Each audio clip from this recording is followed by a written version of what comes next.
Hello, dear friends. Here we are. Welcome to the Spirit Society of Virginia and Kardec Radio here in our Fridays uplifting talks, studies, conversations, so we can calibrate ourselves with the divine harmony. And as such, of course, we can progress better and faster for sure. I see friends coming in. Thank you for joining us. Today we have a most special topic on mental fixation. But before we begin, remember, this is a therapeutic meeting. Every time we are talking about sublime topics, uplifting conversations, we're connecting with the higher forces of the earth.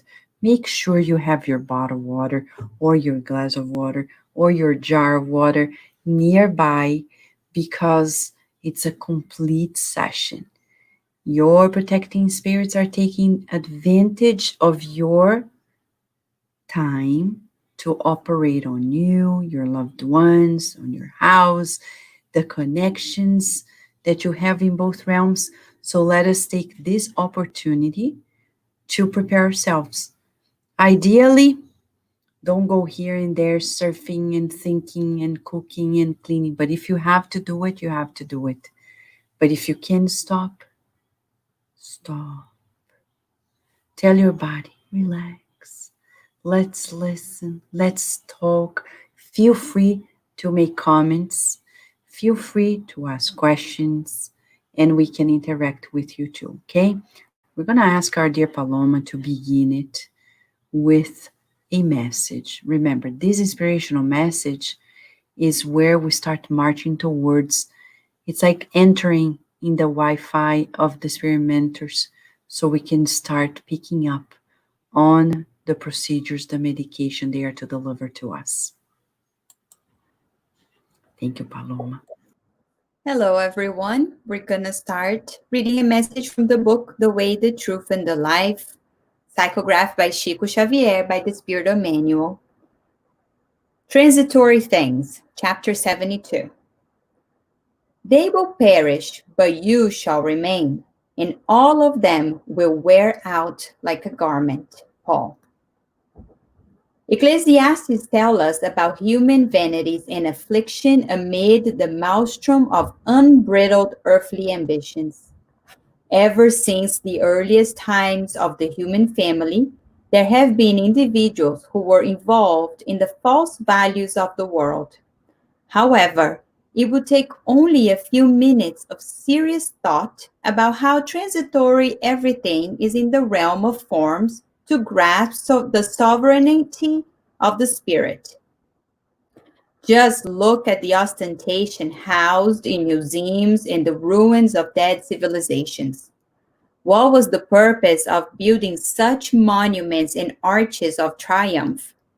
Everything has functioned as the clothing of thought.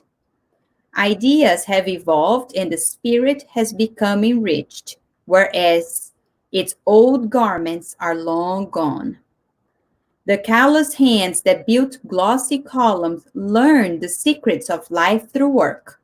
Yet, how much bitterness was experienced by the insane persons who fought to possess those columns, even to the point of death? Therefore, take advantage of every chance to serve.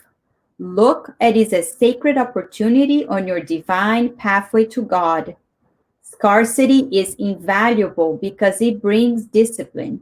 Abundance is precious because it multiplies the forms of the good. Even so, both will perish someday. In the corporeal realm, glory and misery are merely temporary situations. They both pass away. Only Jesus and the divine law remain with us as doorways to life and redemption.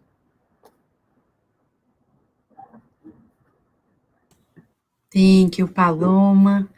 Now we're going to ask everyone to kindly join us in a prayer. Let us remember that prayer is therapy too. as we've studied yesterday evening on our immortal messages, through the guidance of the teachings of Dr. Diaz da Cruz, he talks about the therapeutics of prayer. And prayer can be truly therapeutic, and he says why. Because when we raise our thoughts, we connect with the higher planes, and they have sublime thinking, he says, and they emit to us new images that are beautiful and good, and those restore ourselves. So, this is just a little bit about the mechanisms of prayer. So, now join us in this moment of prayer. I'm going to put some music here so we can together pray.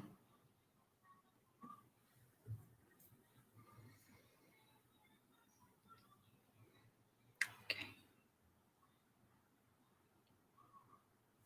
Let us close our eyes. Let us close our eyes and feel the invitation to the good.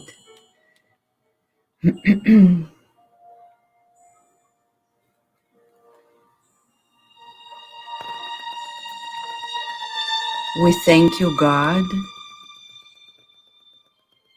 for the rain, for the storm that cleanses the atmosphere,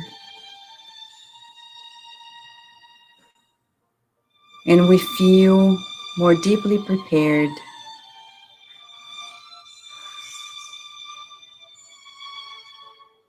to cleanse our hearts and our minds of beliefs that are no longer needed, of sorrows, anguishes, any and every feeling and thought that no longer is needed in our minds. We feel the envelopment of your renewing winds,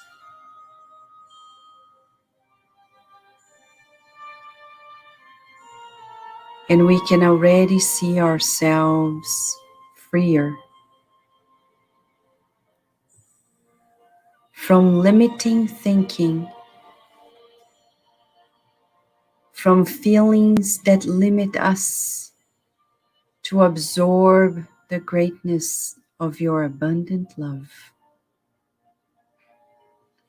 We want to learn the new. We want to express our love for you, being diligent in this hour that you grant us. May your messengers find in our minds, in our homes, open doors for the operations of the good, transforming ourselves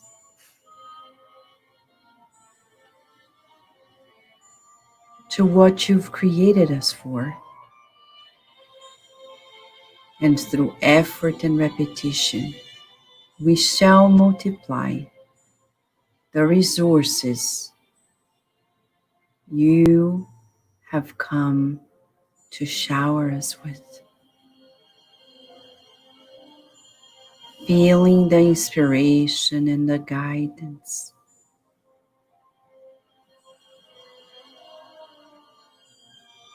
We are deeply grateful for the permission to begin this session of deep therapy for our souls,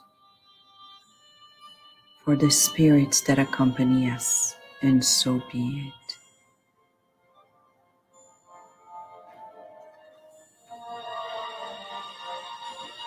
All right. All right. So for those who are watching us, We also have connected the website of the Spirit Side of Virginia to this program. So if by any chance you can't get us through Facebook, YouTube, go straight to the ssvirginia.org website and you'll be able to be connected with us there as well. Okay? Today, we're going to be invited to revisit a topic or to study a topic we haven't been able to study very deeply, which is about mental fixation. Dr. Dias da Cruz, who was a Brazilian doctor in the 19th century to the 20th century, he was a homeopathic doctor in Brazil, friends with Dr. Bezerra de Menezes. And if you go to Brazil, you always find this name in some streets, Dias da Cruz. And like, who is he? He is Dr. Dias da Cruz. He became a spiritist and he even spent a term as the Brazilian president of the Brazilian Spiritist Federation when it was in Rio de Janeiro. Soon after him, Dr. Bezerra de Menezes comes and continues the legacy. Dr. Dias da Cruz, in the spiritual realm, came to know much more about obsession. And through Chico Xavier, he wrote several messages and he spoke several messages that are now immortalized in books, such as the one we're studying at 11 p.m. in the program Immortal Messages. There's one specific message in which he talks about mental fixation. Do you think you have mental fixations? What is it, Vanessa? It's that single idea. It's like when you think, oh, there isn't a day when I can't think of that person or that thing or even vices. There isn't a day in which I can't drink. I can't have sex with somebody, doesn't matter whom, or I can't see pornography. And I'm talking about daily habits of many millions, billions of people, or eating a lot, or, and then many thoughts, especially when he talks about negative thinking and feeling. Those are mental fixations. So before we talk about why does this happen and the way out of it, because if we stay stuck in there, we will be entrapped in obsessions. We are going to talk about where it all begins. So we're going to ask Andre Lewis, in several books, but mostly in the book Mechanisms of Mediumship, he talks about mental fixation based on the physiology of our thoughts. The physiology of our thoughts. You and I think and feel, and it has a whole dynamic. So when we talk about physiology, we're talking about what? The study of the interactions of these elements of thought with the environment, okay? Just like the physical body, when we talk about our physiology, the physical body as well. So I'm just double checking here to make sure that you are able to see the whole slide. So it's important to understand, as he says, in the book in Portuguese, Mecanismos da Mediunidade. In English, it's translated as Mechanics of Mediumship.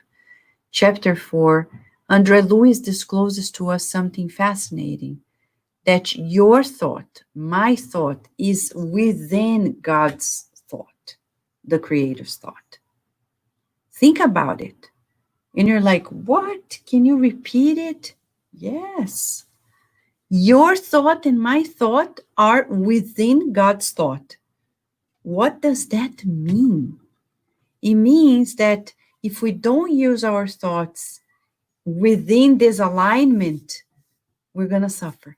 You see, that's how we're co-creating, because we don't think just like that. We're granted by God the thinking capacity, and just like somebody who grants us access to clay, and then we work on it, but we didn't create the clay.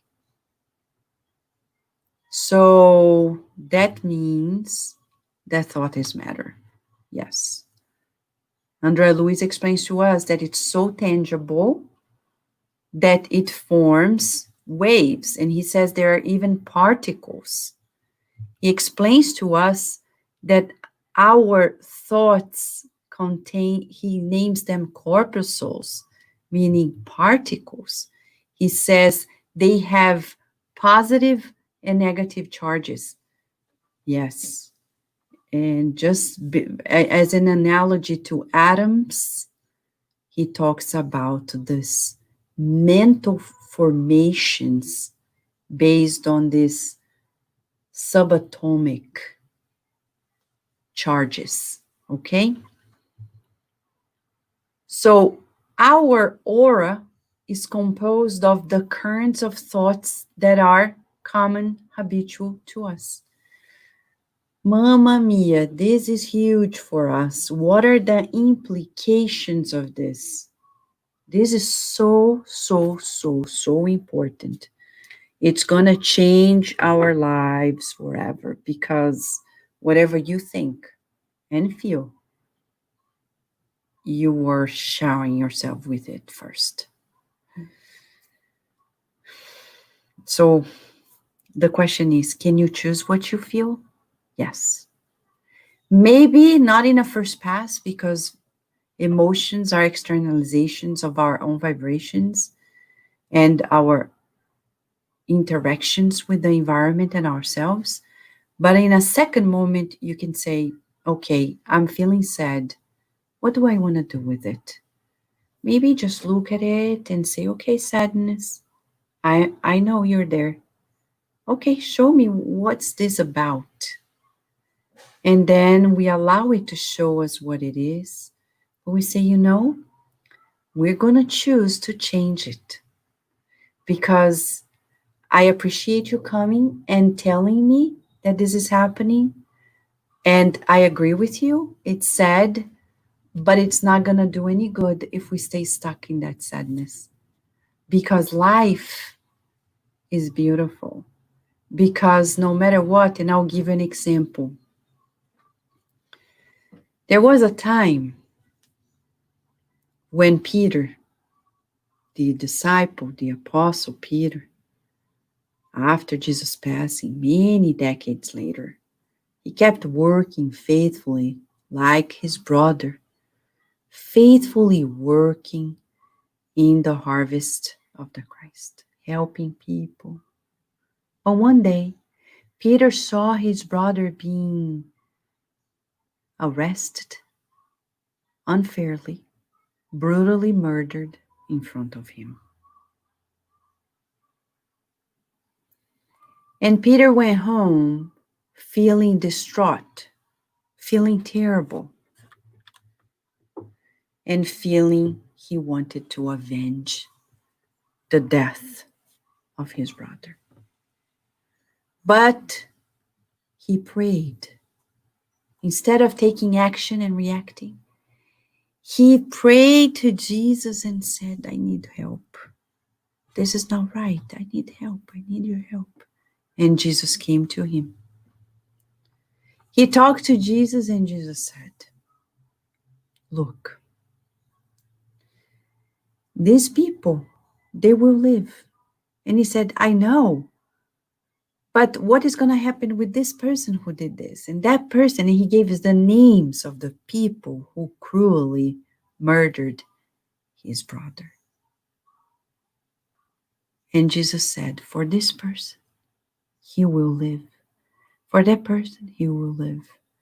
And Humberto de Campos, through Chico Xavier, explains to us that Jesus meant that they will reincarnate, and they will have to face the deeds of their doing.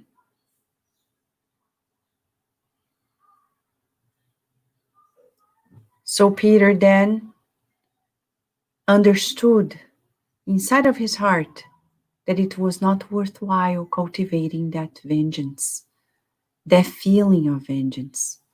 He needed to feel compassion because the people who are now doing that, they will reincarnate and they will have to face the consequences of their actions, whether on Earth or in another planet, whether in the same country or some other country. But it's not worthwhile cultivating it, that spirit of vengeance, that spirit of sadness, of anger. We need to take action, of course, towards those who are in need of being protected, but we can't cultivate anger, hatred, because those are not productive feelings. They are not going to generate any good, not any good whatsoever. So here we have the reasons why. Because when we feel this, we are creating currents of thoughts that are going to be enveloping us, you and I. So when I feel whatever I feel about somebody else or even ourselves, it's here on us all the time. And he says more. He says these forces of thought are in constant synchronous movements or state of agitation by the impulses of our will. And they establish for each person their own mental wave. Meaning that you and I will cultivate those thoughts and feelings. They are going to generate currents, movements, synchronous movements that will respond to our will. And they will create a particular mental wave. You know, mental wave is our IP address. If you talk about computer, our mental wave, like a computer, is our IP address. People can find you. They can find us. So then suddenly you're like, how come I ended up meeting this person?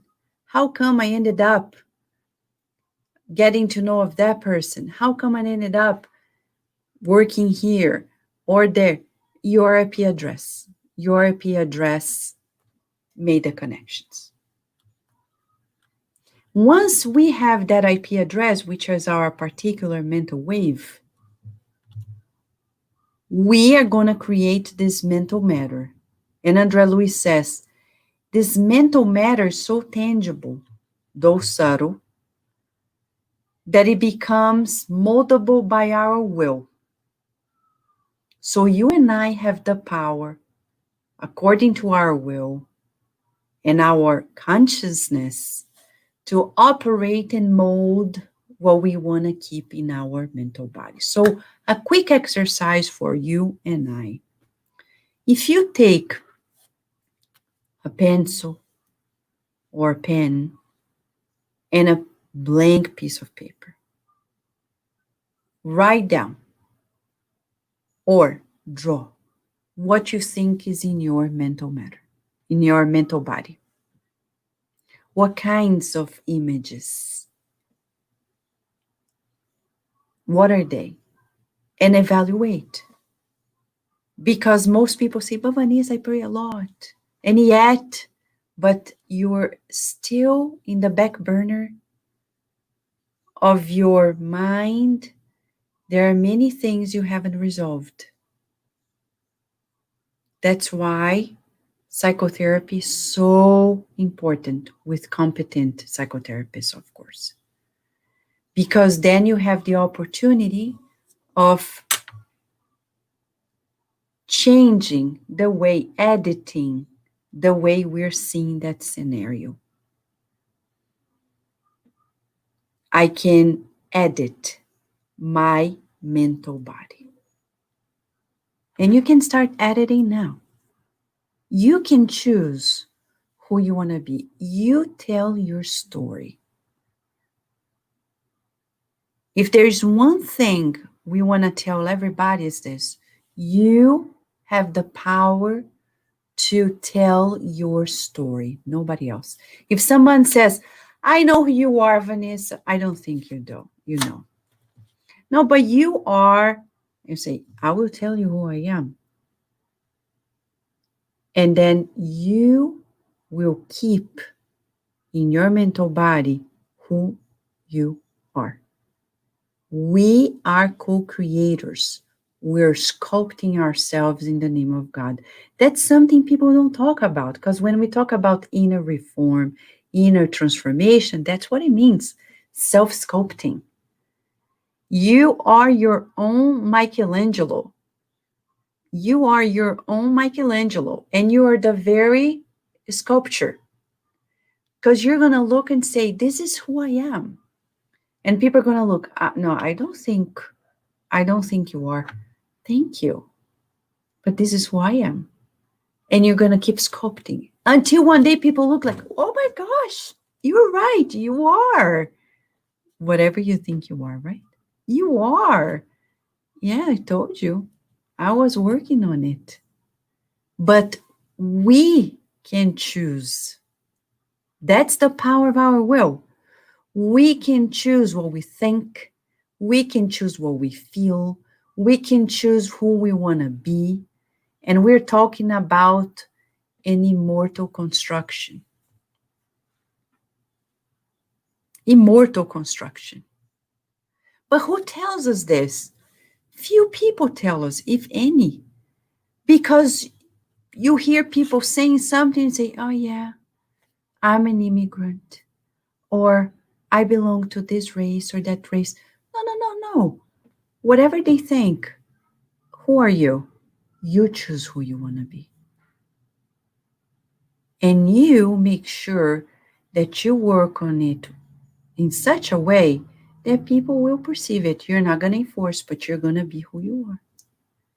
And historically, we have seen, since ancient times, people who have worked in that way. Who are they? The masters of all times. And of course, the master of all masters, Jesus Christ.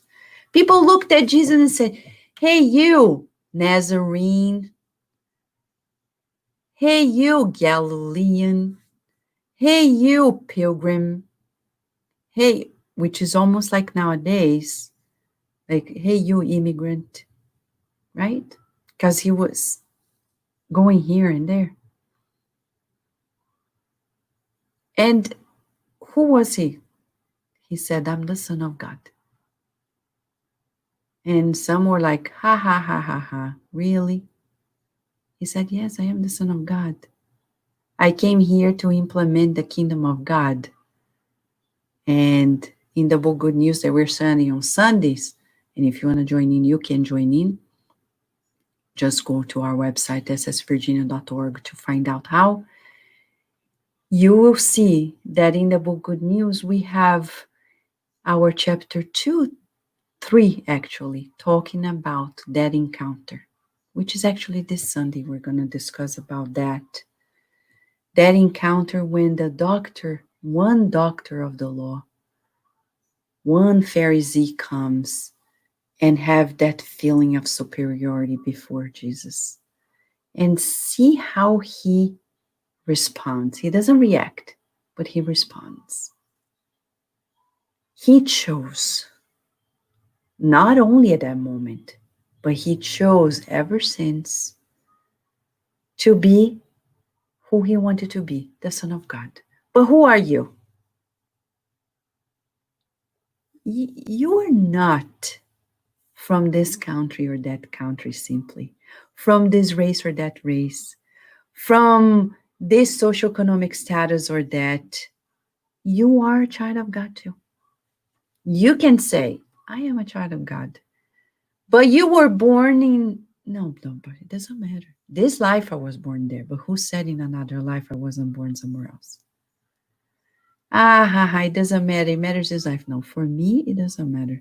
It doesn't limit me. Does it limit you? So we can unlimit ourselves.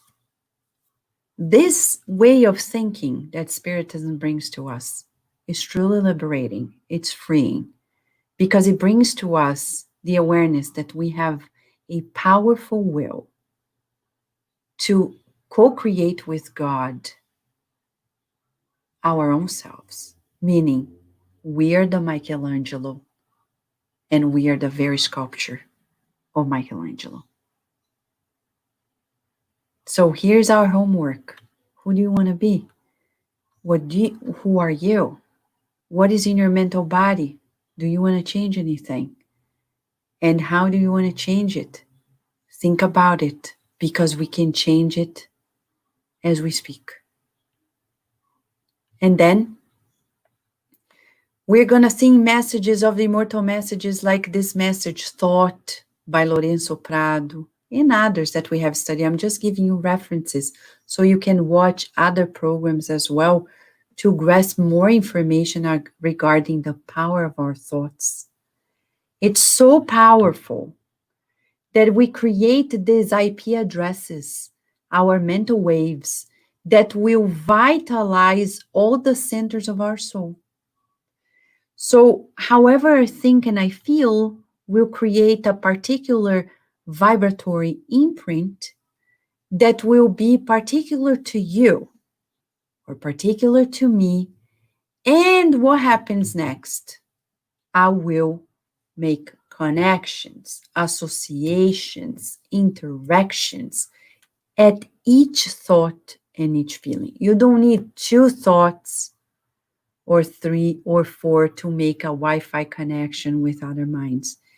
It takes one thought, one feeling. And if we don't watch out, we'll be stuck in that mental current for a while. So let's talk about these mental interactions here. When we read a page, says Andrea Lewis, we are connecting. When we read a page. Nowadays, we are on social media all the time. So each and every news that we read, we're making connections. When we consult a book or a website or an Instagram account or a post of whatever nature on Twitter, etc., we are making connections, mental interactions. At a given conversation, even if it is a typed in conversation, written conversation, we are making connections right there. Any focus of our attention on a particular subject connect us with that person to the point that Leon Denis, in the book After Death, tells us in a chapter named Love that he says, and you, dear reader, may you receive my embrace when you read this, because I know one day we're destined to meet each other. He already knew that by the moment we're picking up his book, we are interacting with him, and we are. Several spirits talk about it, several. And this is so certain, it's telepathic. And this is something for us to mark it down because we don't know enough the power of those interactions.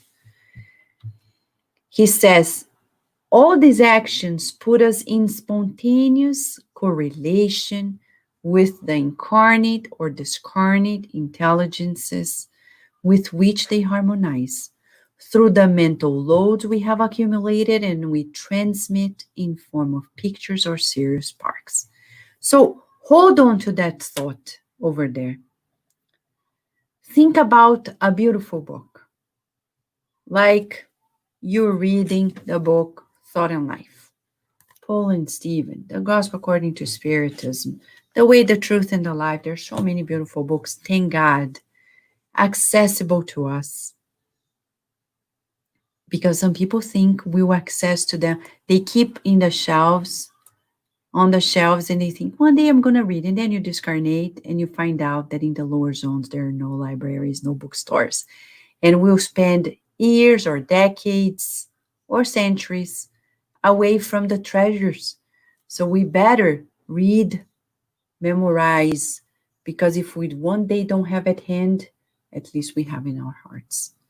These books, we connect to the author, to the minds of the author, and everybody else who is connected to that focus group.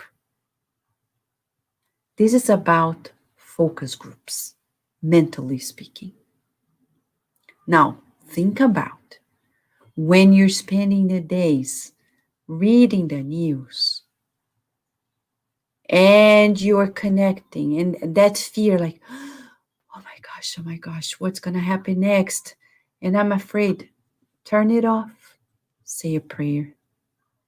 Because there are many spirits banking on it.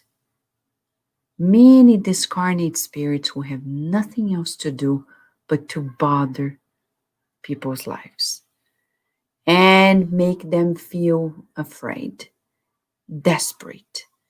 And if you stay there, or angry, rebellious, creating true revolutions unnecessarily. Yes, we have to protest, to raise awareness with peace and wisdom, creating changes. It's not enough to say we need to change. We need to make changes happen by giving courses, by asking schools to implement um, new awareness on certain issues, by stopping at work to talk about how we can make sure we can change our ways regarding XYZ issues, etc. So, being proactive in our daily lives, including in our families.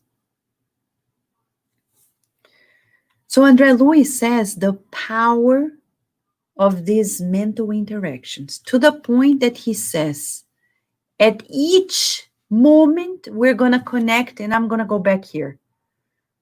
Okay, two types of connections. There are only two Wi-Fis, mentally speaking. There are no 10,000. Thank God, because it would be so complicated. So there are only two. The one of constructive contents and the destructive ones. And there is no neutral position. So let's see the constructive ones. Andre Lewis says, the more ennobled the conscience, the richer will be the imagination and the mental power emerging from the soul. What is it? Ennobled, meaning sublime thoughts. What are sublime thoughts? Let us talk a little bit about this before we talk about mental fixation, shall we, friends? Let's talk about this for a bit. I think I'm going to call Luciana and Paloma so we can talk a little bit about it, okay? Yes, so there is no libraries in the lower zones, at least not for good books, okay? Sorry for breaking the bad news. I'm sorry, so you know it, right, Paloma and Luciana? No, in the lower zones, there are no reports of good bookstores or good libraries. No, there are none. And we'll be in trouble. So we better read these books today and memorize them just in case. Yes. But Paloma and Luciana, let's talk about this ennobled thinking, because even yesterday at Cardiac Radio, we had a friend who was asking a very interesting question about, is it enough to think good thoughts? But the question is, what are good thoughts? Because for some people, good thoughts would be something so selfish. So let's discuss a little bit about what are good thoughts. So, that's a great question. I'm trying to imagine what are we know that the feeling of helping others makes us feel good, right? The even just thinking you're gonna go help someone, it makes you feel good. Like we know we're gonna have our food drive tomorrow. We are happy and we're feeling good, and I'm sure that is a thought that connects us with higher vibrations. Um, I'm thinking of something that maybe is not that bad of a thought, but we might be thinking like, "Oh, I wish I had an ice cream." Yeah. What connections we make there? I don't know if anything that would be very positive. There is not a harmful, like a bad thought, but it's not a great thought either, right? Yeah. Um, so thinking of the good prayers, the current of the fervorous prayers to others, to whatever, it doesn't, anything, whatever is happening in the world, to somebody you know, to a loved one. Prayers are great current of thoughts, positive, as long as you're praying for something good. We have heard stories of people asking for prayers, but their thought process is not the positive one. They're wishing, for something else. Yeah. Yeah, How about you, Lou? it's Yeah. very, very interesting because, like, when we think about something good, like Vanessa was saying before, we are always thinking about something good for myself. Yeah. But in noble thoughts, Yeah. will be thinking something good for me, but is also good for the others. We always need to remember that good things is good for everyone, and sometimes that thing is not good for myself because it's going against what I think is good, but we always need to reflect for the greater good, right? So when we are connecting, we're trying to have noble thoughts, do something that is good. We need to see how many people can I reach by doing this good. So from that, you can kind of level yourself and see if I'm doing something good or not. It depends how like this good will spread. It's like the domino effect. How many people more can I help doing this good?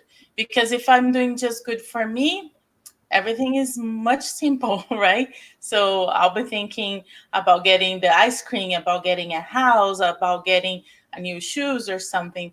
But I need to think about like the greater good, thinking bigger than just myself. That's what I think when we're You're talking about right. this. Yeah. I think you guys are safe, Paloma. No, What and is I was, as Lou was saying, I was thinking more that it's the thoughts that takes us to immortality, right? To eternity. Like yeah. the thought process that we have, and I'm sure it's for a lot of us all the time, it's very material. I need to do this, I need to do that, I need to go to the store, I need to go to, grocery shopping, I have work. Those are all in our heads all day long, but are those thoughts are the ones that were going to carry us as progressing spirits? I don't think so. So thinking of eternity that's coming, what's coming ahead of us, right? Like visualizing ourselves as pure spirits, or in a happy planet. Like you feel it just by thinking about it, that wow, I can now visualize it, and you might reach a little bit higher vibrations because of that thought process. It's another idea that came to mind. You're right. You're right. I think that's the thoughts. Like when we are thinking about the greater good, when we are thinking ahead, ourselves advancing and not stuck here, Yeah. not stuck at this moment. Like, oh my gosh, like Peter. Oh my gosh, I want to avenge the death of my brother. But avenging is not going to do any good to you. And Jesus says, look, in the long run of life, these people that killed your brother, they're going to reincarnate. and they're going to bring it to themselves. They will live. But how about you? What do you want for yourself? Is it worthwhile cultivating these thoughts? Is this the pathway for transformation? By repeating the mistake of other people, does it make us any better? So, in that ennobling attitude, we're polishing ourselves and we're entering this constructive mental currents when we're thinking of the greater good. And when we're talking about it, it reminds me of the definition of altruism. Scientifically, it says that it's when we prioritize the good of others in detriment to ourselves. So we will risk our own comfort to benefit others. And this is really super ennobling. Of all things, it's top, number one, right? When we say, okay, I could rest more, but if I rest more, I won't be able to do this that will benefit XYZ people, like a mother, for example. Oh my gosh, the sleepless nights, right? And then you're like, okay, I could, and somebody else could feed this baby. But why did God give this baby to me? Right. And not to the neighbor? Because I'm supposed to do this. And okay, I won't sleep now, but I'll find a way to sleep later. Like Stephen, when he is taking care of Sergius Paulus, who is sick with a contagious disease. And he's not thinking of himself, oh my gosh, I'm going to catch this. Or, oh my gosh, I'm not even sleeping, I'm enslaved, I'm going to kill this guy. No, he's like, he devotes himself without thinking of any reward. And through that pathway, he gets sick. But it's the green card for him to get out of that boat, the ship, and go to the next phase of his life. And thanks to Stephen, we got Paul.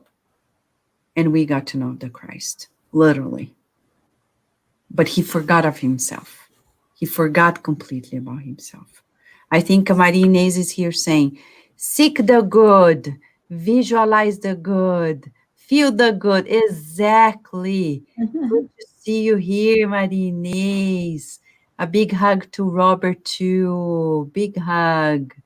Okay, so friends, let me open now the discussion. I will show the definition of the opposite, the destructive mental currents. And that's where we're going to spend some time and bring you two back so we can discuss a little more, okay? Okay. So let us go there and get to this one. Now, this is the one that we need to understand that if we don't get into these constructive mental currents, where are we going to be connecting to the destructive ones? What are they about? And these are André Louis' words. Don't mind his wording because he just means well to illuminate us. So let's accept his wording. When the soul externalizes maladaptive and destructive mental waves, it attracts forces of equivalent content, often falling into obsessive blindness. Oh my gosh. But here there are keywords. Maladaptive first. What does it mean? Let's go back. We need to go back. Go back. Here. Your aura. The corpuscles. What we're thinking, creating images. Giving the whole bathing, vitalizing us in those thoughts and feelings. If those thoughts and feelings are not adapted to the Creator's thoughts, that's what he means by saying maladaptive. It's just like Darwin said, We're adapting ourselves to survive. But if this is not adapting to the harmony of the Creator's thought, we are immediately connecting to those who are just alike the ones who are, and I'll go back here to show to you what he says. When we start forming mental waves that will vitalize the centers of our souls, our health, our wellness, and make connections that are not healthy. They are unhealthy mental currents, destructive, attracting forces that are just alike, creating obsessions. And he says it's so blinding that we don't realize it. It's when people are good friends in gossip. They have their coffee break every day to chit chat about what for, nobody knows. Oh, did you see? Did you see? Did you see? Did you see? Did you see? Did you see? And then we think there is no consequence. Go to the Spiritist magazine by Kardec. And he says, 2 women at his time were living, they were sisters, in the same house. And then spirit phenomena, rappings, noises, pins were flying, crazy. And they were scared. They got to know of the group, Kardec's group, and said, oh, please help us. And then Kardec wanted to help, evoked the spirits with the permission of higher spirits, saying, what's going on there? And the spirits came saying, you know, we're there to teach them a lesson because they keep gossiping about people every day. They need to know that they can't do this. They're destroying people's lives, people's reputation. And there are consequences. So you see, they thought they were just talking. But at the end of the day, they were using the clay of God, the Creator's thought, for useless things, which means negative things, destructive things. They were connecting with spirits that didn't like it either. Some like it. Some spirits like gossip, and that's why it's so common, because they mingle. They also want to create discord. Yeah, that's true. And André Louis says, and usually the soul falls in the traps of undesirable door of remorse after becoming an interpreter of unspeakable crimes. It's when you just go with the flow. It's what we call in psychology emotional contagion. Why did you do it? Because he did it. Well, why did you do it? Because he did it. She did it. They did it. Everybody does it. But we can't do this anymore. Oh, it's what's happening nowadays. It's enough with this racial discrimination. Done. It's like we don't need that any longer. We never needed it. And now we're sick and tired of this. There's no reason for discriminating people for the color of their skin, or for the nationality where they come from, or for their socioeconomic status, or for their beauty, or for their abilities, disabilities. We're past these discriminations. We need change. I think Daniel is asking a question, right, Daniel? Let me check on your question or thought. Let me see. Maybe an easy way to evaluate a good thought would be asking yourself, would Jesus think that? The answer is yes. It could indicate a positive thought. Yeah, you're right. That could be a very practical way of assessing it. I agree with you. Thank you. Thank you for your contribution, Daniel. So now, Let us observe that these destructive mental waves, they occur because we are not aligned with the Creator's thought. And Andre Luis says a little more. We want to just step forward one more slide when he discloses to us examples of destructive mental currents. It's when we're talking or thinking or constantly talking about sick situations.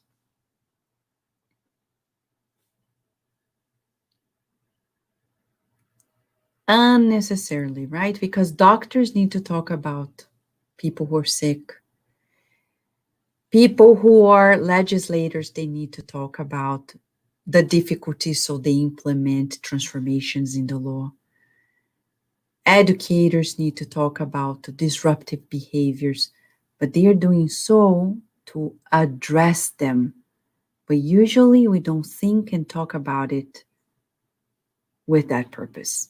And thus it becomes a destructive mental wave that connects to destructive mental currents. So if we're constantly checking the social media to see, oh my gosh, is there another protest? Is there you're not helping because you're not there, you're not changing the law, it's useless, it's fruitless. It's good to know once, but going constantly and see, did you see what's happening, creating that anxiety and feeling the emotional contagion, it just makes us be useless. We need to be active in the transformation by thinking or constantly talking about it unnecessarily. We're changing the scenario. We need to take charge. For example, create a focus group about the situation that you want to address. Go to your local library or create an online group or page that informs people, that gives them new tools, that, builds bridges between people, amongst people. That will be constructive, but just talking about, did you see, did you see, did you see? It's destructive. And Andre Luis is going to say debauchery. And I'll give you a synonym here, and forgive me because I'm stopping just to give you. It's when we are indulging in sensual pleasures. This is Andre Luis, not me. Excessive indulgence in sensual pleasures. It's in the book Mechanisms of Mediumship. And this was written in 1958. If you see the story of pornography, it escalated with the internet. And especially in this time of pandemic, it went even higher. It's about that need of sensual pleasures of all sorts. This is destructive. You think you're doing something that is good to you, but it's not. In Spiritism, it opens doors to vampirism, which is the highest form of obsession. Cruelty, like the one we saw regarding George Floyd. The 8 minutes and 46 seconds through which he was held down. And the many phrases people wrote about what he said during those minutes. That cruelty, that man wasn't alone. No, he was not alone. He had an IP address that was already connected to a whole network of spirits who indulge in cruelty. Going from one thought of discrimination to being an instrument of discrimination, like the officer in Minneapolis, it doesn't take a long time. It doesn't take a long time for somebody who has the IP address of discrimination to be connected to a whole network of discrimination and become an instrument of discrimination. Nowadays, with social media, we're seeing more and more clearly how any one of us in this world can be anonymous one day, the next day, you become an instrument either of the good or evil.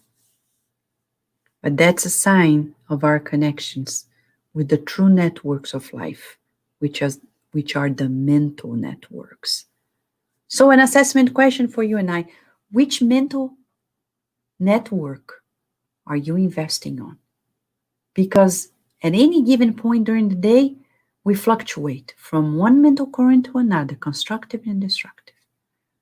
We are often teased to stay there in those Wi-Fi's of negative, destructive mental currents. But which one are you deciding to stay most of the time during the day? Because Andre Luis is saying here to us that the individual immediately incorporates the influence of incarnate or discarnate individuals who feed them. I'm going to stop here one more time so we discuss about these mental currents, right? We want to talk about how subtle it may be for us to recognize that we are connected to this destructive mental network, right? And how important it is to identify when we are connected to that, because we may be teased during the day. It's when you call a credit card company and you say, "Can you help me with this?" And they don't have goodwill, and you feel upset, and you spend the whole day angry at that person that you don't even know. And that is a connection with the destructive mental current, right, Paloma? Yeah, that's a great example because that creates that idea of a mono idea.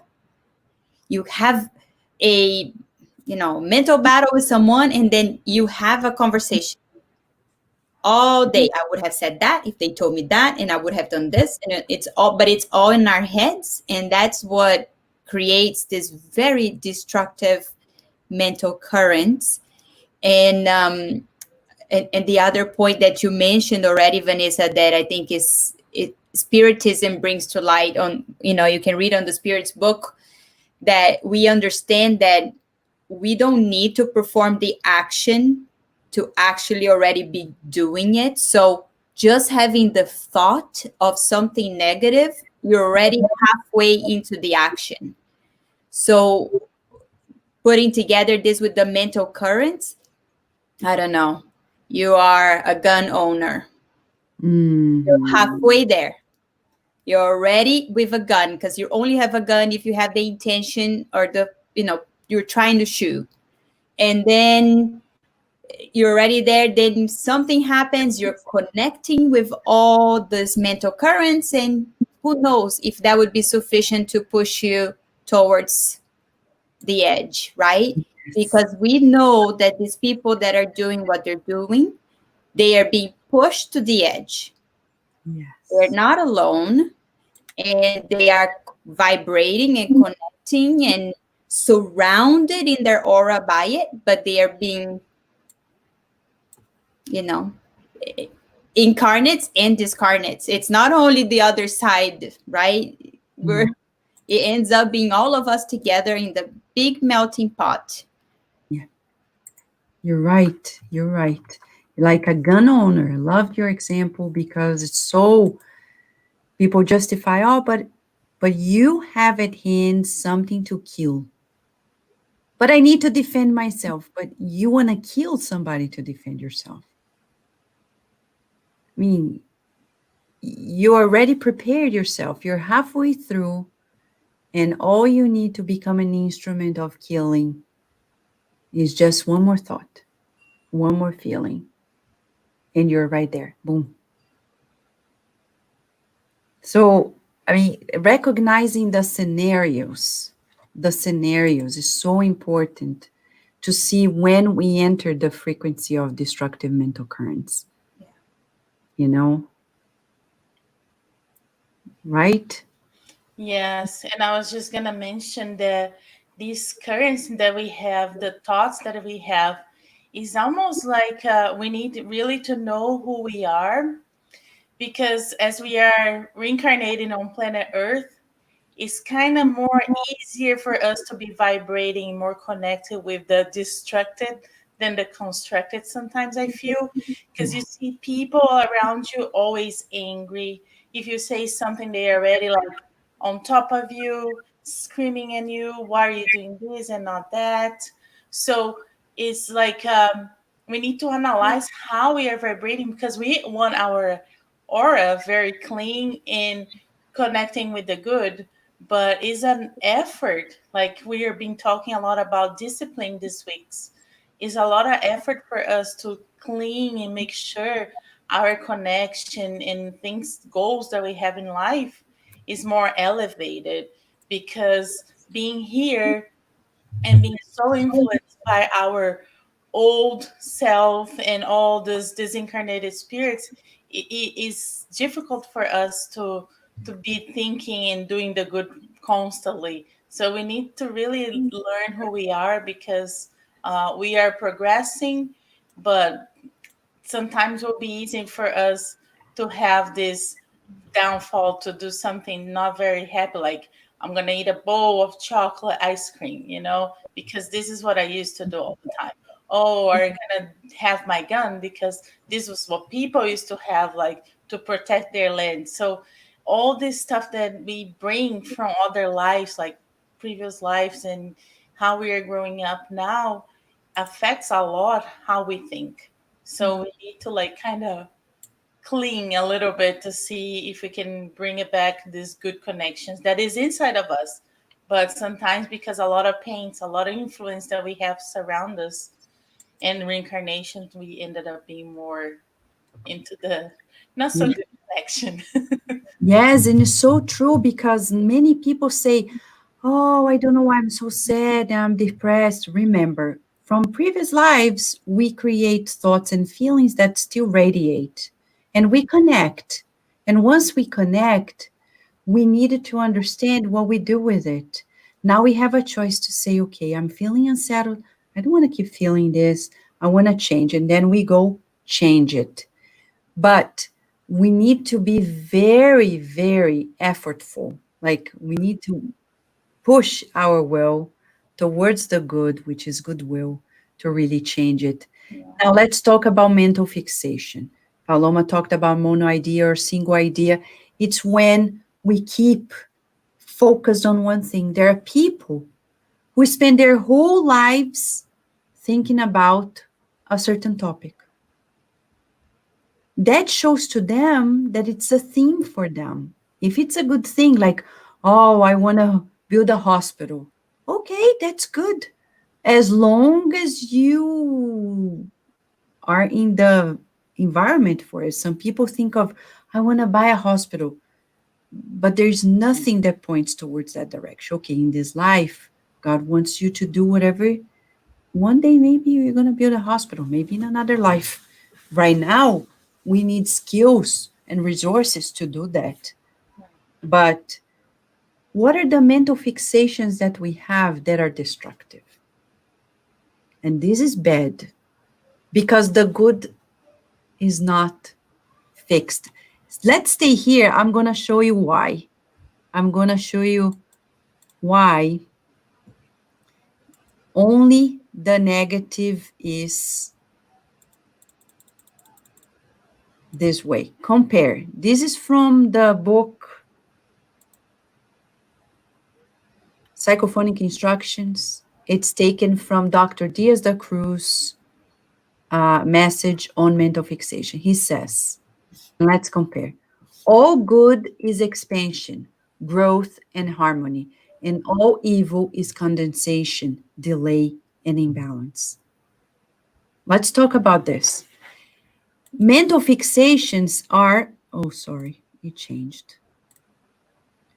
Mental fixations are only related to the negative because the good is not stuck It's always expensive. It's always growing, always like the universe, expanding, expanding, expanding. But our fixations are limiting. They imprison us. He even talks about in the message. He says, evil is imprisoning, whereas love is liberating. He says, and I will quote here in his text, he says, good is the permanent wave of life radiate like the sun, but evil can be considered like this cyst of darkness. So that's why when we are stuck with an idea that doesn't let us sleep, it's a sign that we need to make a choice to get out of that frequency. How? How?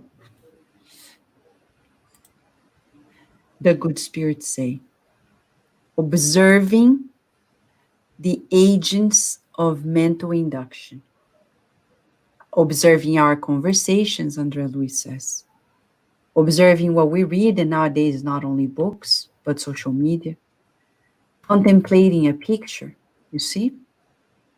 Contemplating a picture is going to define our connections. The idea that we focus to a certain object, even a show that we watch, a visit that is paid to us or that we made. We pay a visit or somebody pays a visit to us, and advice and opinion, that becomes an agent of mental induction. And when that happens, it's defining what is this making us connect to. For example, nowadays many people are talking about the coronavirus, the political things, etc. There are things we need to say. Great, Governor of Virginia, you're going to take down all of these monuments that represent people that were not very all embracing. Great. But we're not cursing anybody. There is a difference. One thing is to stimulate and encourage people to do the good. Great, do the good. We support you. Or cursing, beating, etc. is not going to do any good. So when we watch the news, be careful, because that can be a trigger for us to create an IP address that will make us connect to a mental current, and we may be stuck there sometimes for days, weeks, years, and when we realize it, oh my gosh, I can't believe it. Video games. People think video games are harmless. In our mediumistic meetings, we've seen video games are hypnotizing. I sometimes play video games on my phone with Virginia. Cooking Fever, Cooking Craze, which is apparently harmless, right? Tom, I don't know, Tom Hero. Because of her, I go there and I play so she's not alone. But how long we're going to do this? Hours? Hours?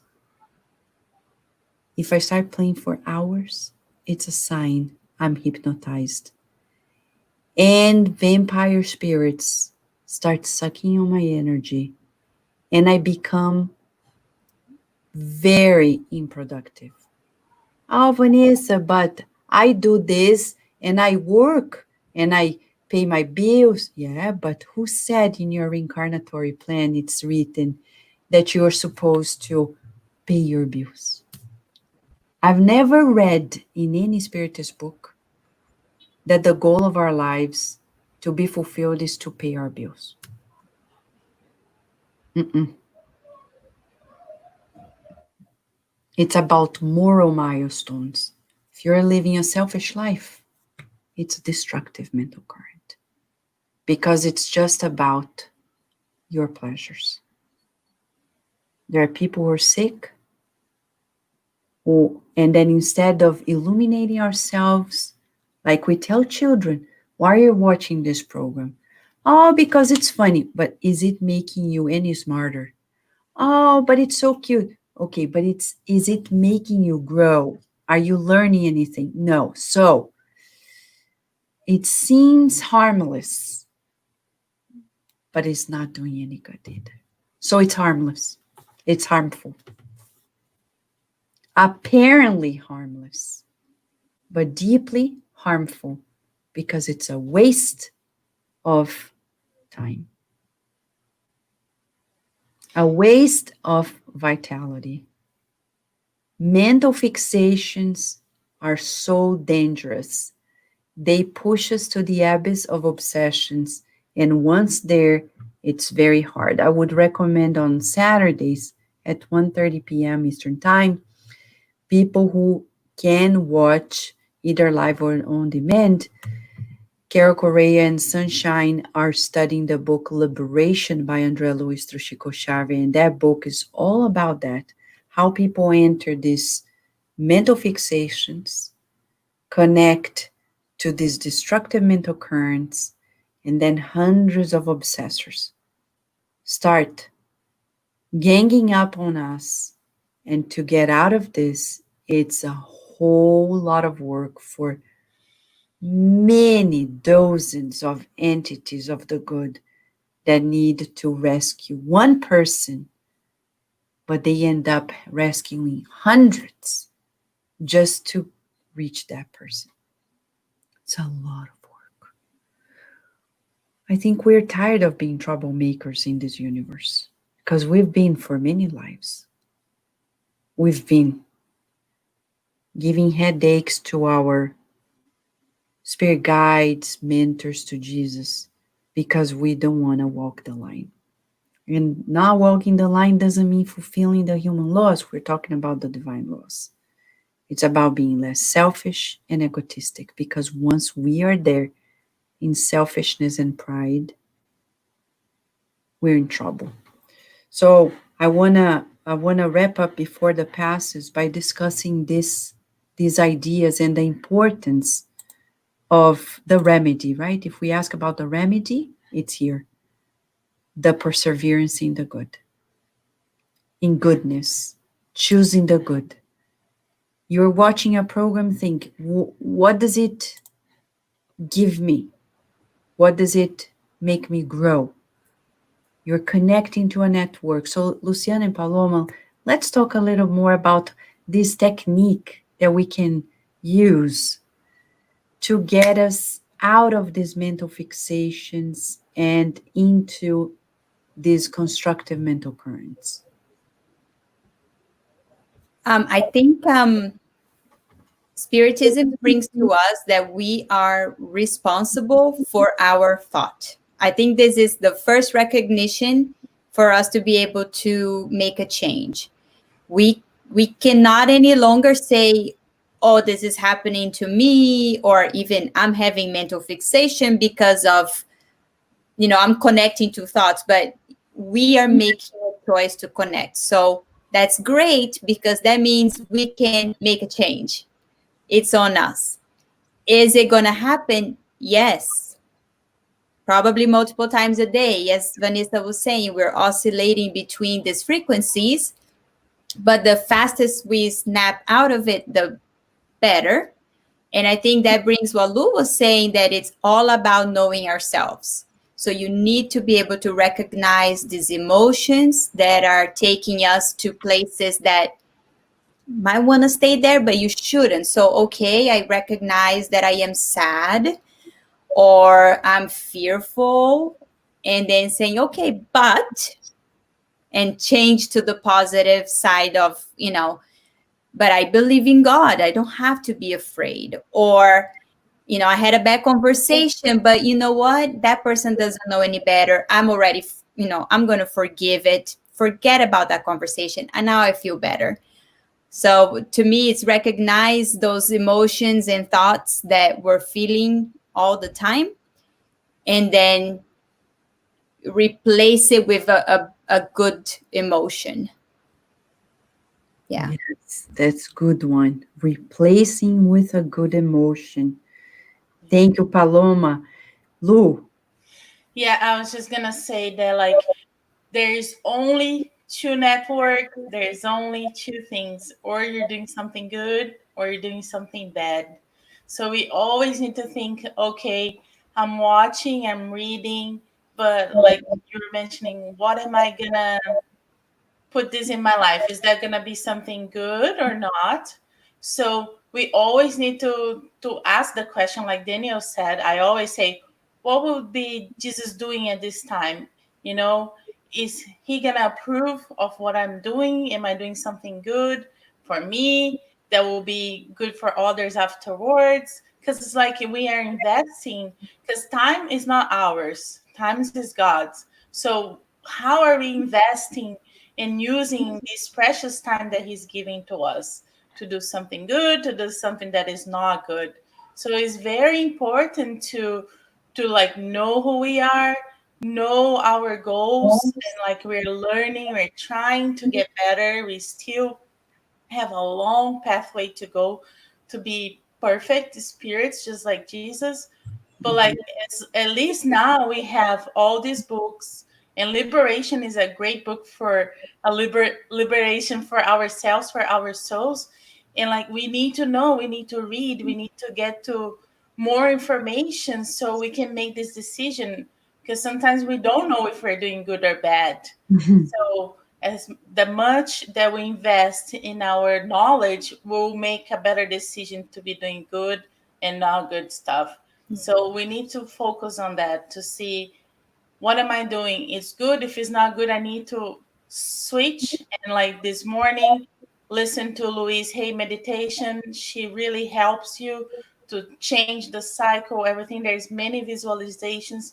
Divaldo Franco has some guidance visualization and things that will help us to change the vibrations. And music that we listen, we can have music at home and try to help and make our whole place, our whole home, a safe heaven.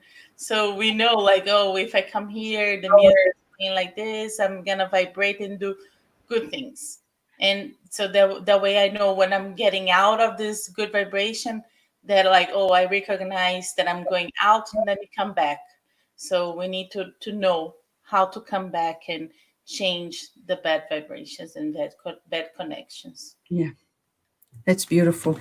I just needed to share that the discernment that we have is our greatest tool.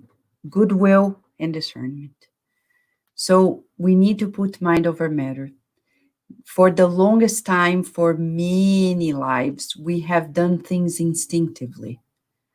Now it's time to reason our feelings, our thoughts, to really understand what we want to do with it. As André Luiz says, we are in the Creator's thought. We need to co create in harmony. As Dr. Diaz da Cruz says, the good, the good. I think his words are so powerful when he says to us here, let me put back that one slide, when he says, all good is expansion, growth, and harmony, and all evil is condensation, delay, and imbalance. Good feels so good that it's impossible not to feel it. It's when you say, oh, I don't want to clean the house today, but you know, it's so important for the whole family. Let us do it. And then we start doing, say, you know, I'm going to put mind over matter. Body, we need to do it. Because the gravity pulls us down and we don't feel like it. But then we say, body, like a puppet, let's stand up, take the vacuum, and start vacuuming. Let's do the laundry and love it. And think of the day we're going to be like Genie. Think. And the whole house is clean. I'm dreaming of that day. Me too. Who is not? That'd Right? be awesome. But the more we practice with our hands, one day it's going to become so powerful that we're going to think and the whole house is clean. One day, even if, And the feeling of the house cleaning, it changed the vibration of everything. Then you feel, oh, I'm so happy, release. right? Yeah, I We're think so. talking about little things that we Thing. can do. And John DeRosa is saying here, when we think we're doing fine, it's not too long until we fall behind. What we possibly forgotten to do, could it be a prayer too? Oh my gosh, I love the verses. So beautiful, they rhyme. Yes, a prayer or two. Thank you, John.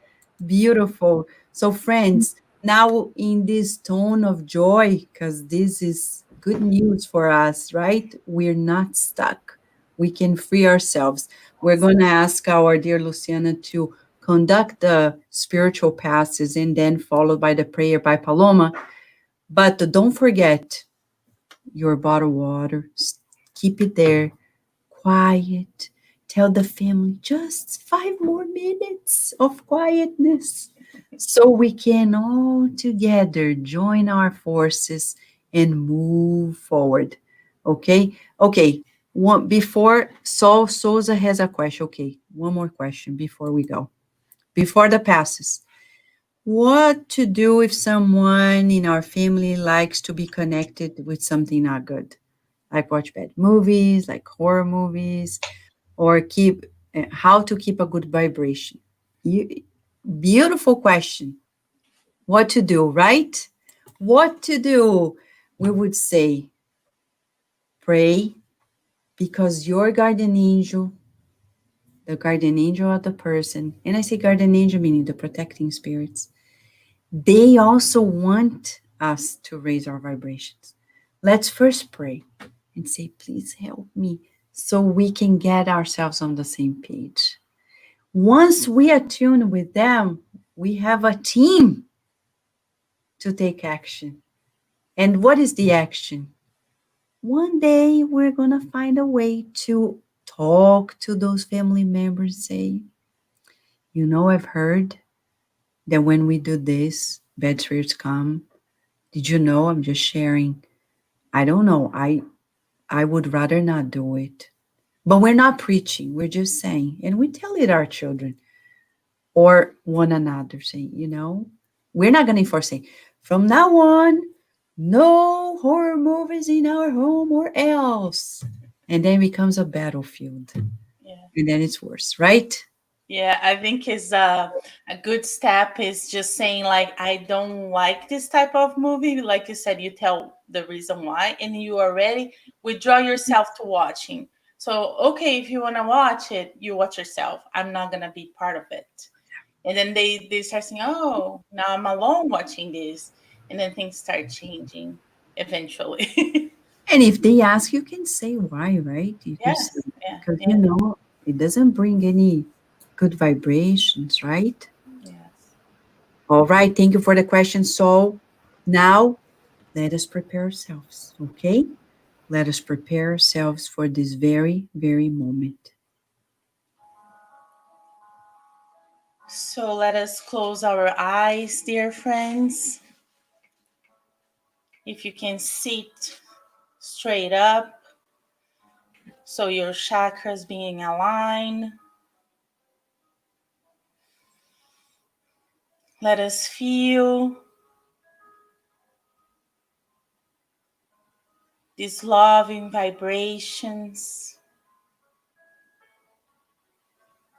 coming from above.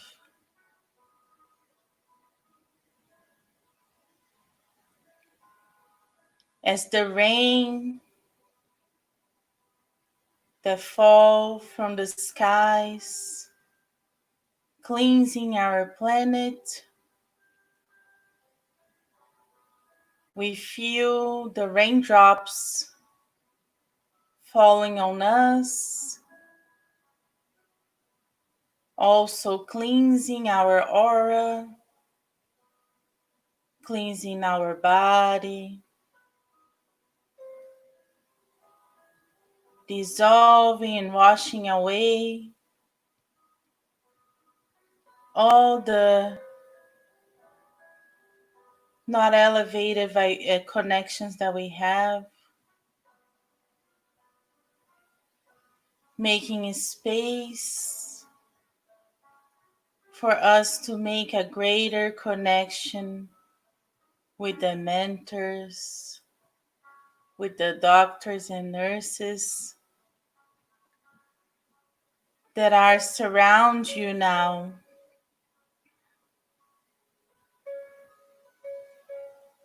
We now feel the spiritual treatment permeating our perispirit, making our body feeling lighter. We feel this joyful cleansing in our souls.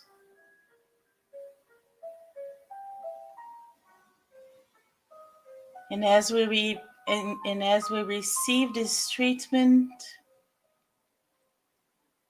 making ourselves lighter,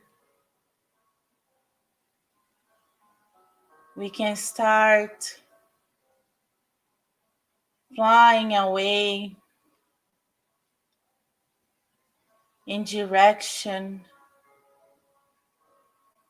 to this lavender light, this healing light. We feel that we can go so close, and the closest as we get, we feel lighter and lighter. This light is a healing light, healing every little cell that we have,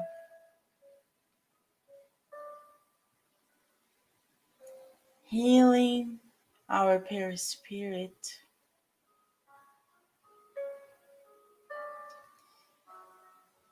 And as everything around us is purple, we feel immersed in this loving, healing sensation.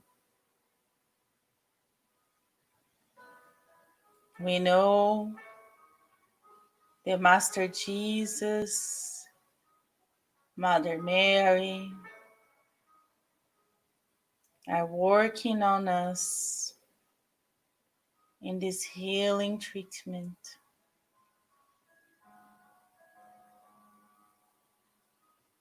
And now as we come back to where we're sitting, we feel that all our chakras are aligned and rotating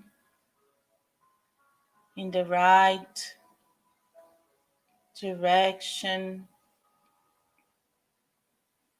helping us to absorb better this treatment. And this treatment that we are receiving is expanding to our network of brothers and sisters in both planes of life. Is enveloping our whole planet. And we all vibrate and feel the same healing light feeling that we had when we were close to the purple light.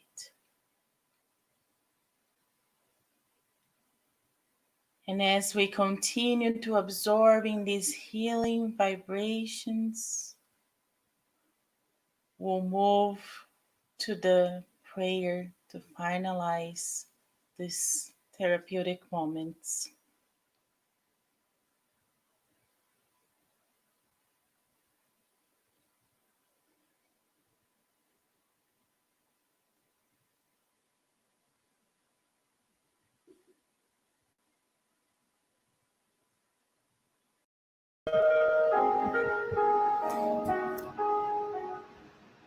Dear loving Mother, Father God, we are so thankful for the teachings today that boosted our discernment. The explanations about the higher vibrations and the lower vibrations brings to us the opportunity to choose in our lives to connect with you. And in this moment that we pray, we feel closer as we now understand that constructive currents are the ones that connect us to you. Dear God, we feel blessed to know so much, and we want to pray for the ones that are still unaware of the changes they need to make. We pray for the lower zones, for the ones that don't have access to books, to sharing and discussing together, as we understand that these moments gives us the opportunity to develop our conscious even further. We are also very thankful for the loving teachers, spirit mentors, and doctors and nurses that were with us tonight. And with your permission and your protection, we would like to close the session tonight, and so be it.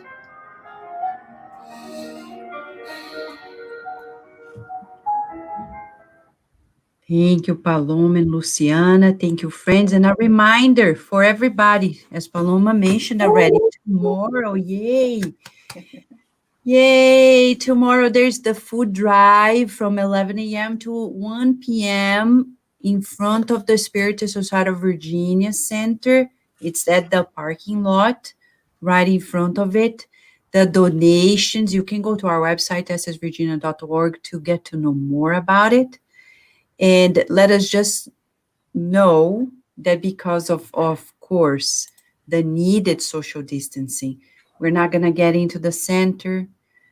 We are, you can just go through your car with your car if you want. But if you get out of your car, it's important to have the mask and the gloves to put the donation. We're going to keep ourselves far from each other just to respect the call of the governor of Virginia, and also the needed distancing for the recovery of all of us, okay? To avoid anything. If you have any question, please write to us.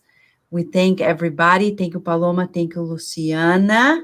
Thank you, friends. And a big hug to all of you in beautiful thoughts and beautiful feelings. After all, we're all progressing. A big hug, and until next time. Bye, friends.